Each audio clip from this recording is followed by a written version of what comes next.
The explosion happened during a safety test that went wrong. The reactor had a design flaw that made it unstable at low power. There was no proper containment structure, like modern reactors have.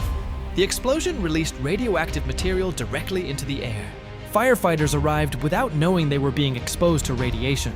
Many first responders received lethal doses within minutes. The radiation was invisible, tasteless, and odorless. Some workers reportedly saw a blue glow above the reactor after the explosion.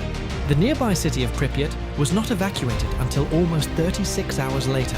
People continued their normal lives, while radiation levels were dangerously high.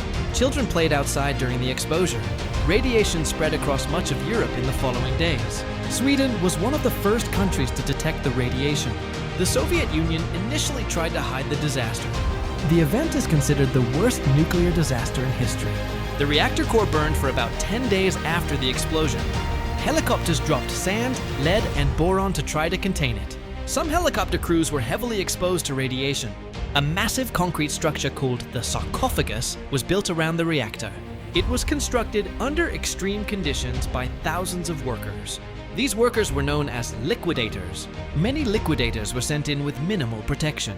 Some were given only seconds to work in highly radioactive areas.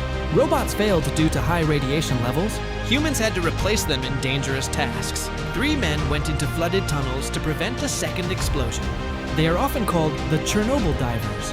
The feared second explosion could have been even more devastating. Large areas remain contaminated decades later. The exclusion zone still exists today.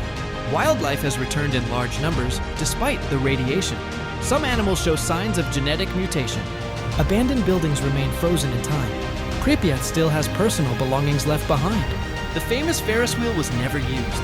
Radiation hotspots still exist in certain areas. The new containment structure was completed in 2016. It is one of the largest movable structures ever built.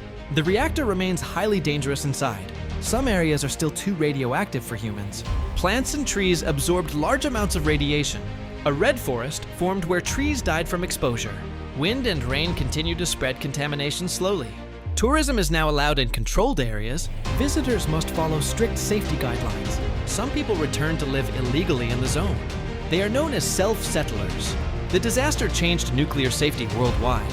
It exposed major flaws in Soviet systems. And even today, Chernobyl is still not completely safe.